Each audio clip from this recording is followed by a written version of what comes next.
Hi everyone, this is Sherrie Rice Smith with EFT for Christians.com. How are you guys today?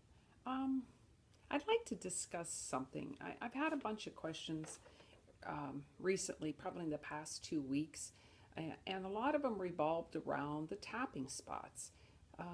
People are seeing, others tap different spots, different ways. And so they begin to question me, what are the tapping spots? And then when I show them what I do, they go, well, that's not what I learned. So I'm just going to clarify how things evolved and how we got to now. There was a science show not that long ago about how we got to now, and it covered all kinds of things from electricity to water, etc. So how did we get where we are today? When people tap differently. If that is something that you choose to do, feel free to do it. If it's a process that you've learned and that you're comfortable with, go ahead and do it your own way. Just be aware that there is a standard. A lot of people do tap the same way. We're taught the same way. The different certifying bodies teach pretty much the same way. Anything that differs from that is up to you, what you feel to do. Will EFT work if you use something different? Of course it will. It's a process that God created, and as long as you're tapping on acupuncture points, go ahead and use them. EFT's evolved, and here's the short story. I think I covered this in another video, but let me tell you the story again. Years ago, someone realized, it was Dr. Callahan, Roger Callahan, that tapping on acupuncture points relieved emotional distress. And other people subsequent to that, another gentleman was John Goodman, and he was a chiropractor, and he began to just try to decide whether kinesiology worked, and if you could muscle test to decide which meridians were plugged, and then they used that for a while. And then Gary Craig studied under these gentlemen, and being a Stanford engineer, engineering is always trying to find the simplest, quickest, fastest way to get something done, but done efficiently. And he realized that if we have about 12 to 14 meridians in our body, then tap on all of them and let our body decide what it needs and what meridian is blocked, and just do it that way. So in the beginning, the top of the head spot was not included. Gary started with the eyebrow point and went down through under the arm, including the nipple point, which I will kind of stand up, but it's right below your nipple on that last rib. He included that one, and then he included the hand points. And I teach that by having you put your hand with your thumb in the air, and you tap on the upper corner of each of those nails. He skipped the ring finger. There was a reason. There is a meridian that runs up between these two fingers where the 9 gamut point is, and he skipped that because it was redundant. Again, remember, the man was an engineer, so redundancy is not a good thing. You can tap on this finger if you choose to do so. It really doesn't matter. If it's easier to remember, tap on it. But again, it's those upper points on the corner of the nail. All right? So, and then Gary included that whole, this is called the gamut point. There's actually, I think, 2 points. There's one here and here, there and there. But if you take 4 fingers and tap on that right between those 2 hand bones, you'll hit it. And that's the gamut point. Then he did the 9 gamut process, which includes tapping on here, looking down hard right, looking down hard left, keeping your eyes straight, circling one way 360, circling the other way 360, humming, counting, and humming. That was to integrate both hemispheres of your brain. I've demonstrated this in an earlier video that many people, for efficiency, once again, because, we're all in a big hurry, and by doing the 9 gamut process, it probably takes 20 to 30 seconds. And we have changed that, and it's just easier to learn than that. And it's 9 gamut because there's 9 steps. It's easier to learn a floor to ceiling eye roll.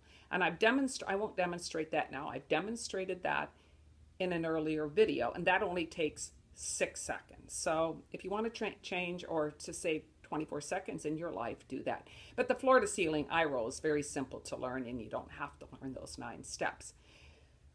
in today, in tapping, with the evolution of how this has come down and how everyone continues to simplify it with the research, because we do things with it, trying to figure out what's the best. Now, right now, we use what we call the basic recipe. What spots are on the basic recipe? About the last 10 years, they've begun to incorporate the top of the head, because that has 4 meridians that it crosses, one each this way and one down the back and down the front. The top of the head, the eyebrow point, the side of the eye, under the nose, the chin point, the the collarbone, and under the arm. And those are the tapping spots. That's considered one round of tapping. The only other point that we use is the side of the hand to do the setup. That's it. We've now eliminated the fingers. We've eliminated the 9 gamut. We only use those 9 points. Now remember, when you're doing the karate chop, and I don't necessarily advocate you doing it this way, and here's the reason. By tapping your fingers, all 4 of them, on your karate chop point, you are stimulating these finger points, and that's part of the reason that we have stopped tapping on the finger points, because you're already stimulating the finger points by tapping here. There, years and years ago, and I had a gal who didn't teach me, but I tapped with earlier, Irene Baum in Milwaukee here. She would do this once in a while, and sometimes you do it just to change things up. But you're not even touching those finger points. You're doing just this. So you can do again. Do as you choose. Do as you wish. Do as you were taught. But I suggest that you do it this way. You don't do it this way. Once in a while you'll catch me tapping this way. I really shouldn't be doing that. I should be using my fingertips, just because you're stimulating, these 4 fingertips. All right. So again, I'm not going to get into what's right, what's wrong. You do as you choose. I'm going to teach you and tell you and I'm going to call it the industry standard, because that's what I feel it is, that EFT Universe, AAMET, and ACEP taught it this way. And it's, like I said, it was evolved, it's simplified. We all know that simple is easier. You will use it more. You can teach it to kids if you have these long involved processes like TFT, thought field therapy, from which EFT evolved, had algorithms. So if you had perhaps fear, you tap here 6 times, here 4 times, and here 7 times. It was too hard to learn. It was too many, you probably had 1,000 combinations if you think about every emotion. So we simplified it. We continue to simplify it. Now, here's the exception. The 9 gamut, and I'm talking here using the eye roll, the humming, and the counting, or substituting the floor to ceiling eye roll, which again I demonstrated in an earlier video or taught it, is something that we have found through research that is highly effective when we're tapping on trauma. So if you're tapping on highly charged negative memories in your life, use the floor to ceiling eye roll, or if you prefer, use this 9 gamut. And again, what's happening is you're solidifying the neurological changes, because I think that's what they are, and all that memory change, you're solidifying it, and you're hooking it together between your right and your left side of, I want to make sure I'm touching the right line, your right and your left side of your brain. And they found that it appears that your changes stick better if you do that. Now, if I'm just tapping on, I'm scared of something or snakes bother me, I probably won't necessarily use the 9 gamut or the floor to ceiling eye roll. Frankly, I think, and there's others who teach this, and I don't even do it myself because frankly I don't remember, and I need to remember, but I would, if you choose, because obviously when you're learning this in the beginning, whatever habit you get into, you carry through later. When you're done tapping for the day, maybe you've spent 15 minutes tapping on some 5th grade memory, go ahead and do a floor to ceiling eye roll. Why not?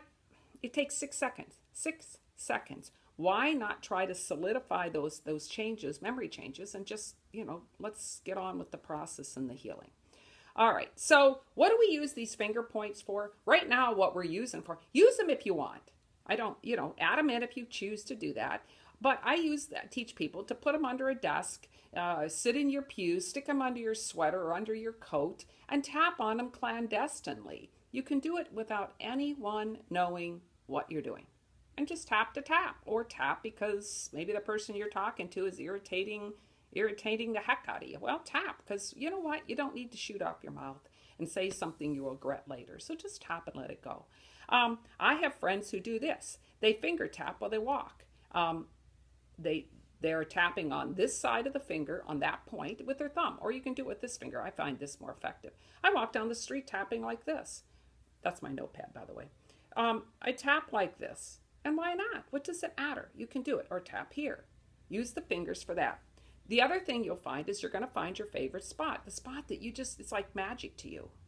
I don't believe in magic, but it's magic to you. And if I have friends who say the fingers work the best for me, then you go ahead and use them. Just because we no longer incorporate them in official EFT doesn't matter. If they work, use them. My favorite's the thymus point. I've talked about this all the time. I get in class and the kids call me out and they go, that's not your collarbone. Well, of course it's not. It's my thymus. I tap on my thymus. I don't know why I do. It's what I gravitate to. So if I gravitate to it, I'm going to use it. Number two, it's the thymus point. On thymus point, they believe you can reactivate your thymus, which is part of your immune system, by tapping on it. Well, you know what? We all need that. We can use increase anything to help especially in flu and cold season, which is what's coming up. You're going to find the way I teach EFT that 99% of the people in the world tap that way. And it's not my idea. It's the way it evolved. It's how people before me who taught me tap. It's the tapping in the research they do use the full recipe, which includes the fingers and this. And again, they do that just to keep it standard. But otherwise, we call this the short basic recipe, the 9 points, that's it. The full recipe is when you incorporate the fingers and the 9 gamut. What it does is it keeps us all on the same page. So when you're together with people, or if you tap in a group, you're going to fall into with what they're doing. Again, do it as you wish. Heal as God tells you to heal. I don't, do as you want. It doesn't matter. If you want to tap on something different, go ahead. However, if you choose to get certified with EFT Universe or with AAMET, you're going to have to learn to tap the way I teach it, because that's the way the questions on the test are based. It's how the demos are done. It's how, when you do a video for your mentor, he or she is going to want to see you tap the way I teach it. I find it's like doctors, there's standard procedures that most doctors use. It's just the standard tapping procedure, the industry standard, the standard operating procedure like police have, that this is how we do it in EFT. And again, if you want to incorporate a different spot, go for it. God's going to honor that anyway. Thank you for listening. I'm emphatic about this because I just get a lot of questions about it, and perhaps this will answer some of them. Come visit me at EFTforchristians.com or email me at EFTforchristians@gmail.com. And if you got video ideas, go ahead. I've got a lot of resources on my webpage, on the resource page. Go check it out. God bless you all. Thanks a lot. Take care. I hope this helped. Bye-bye.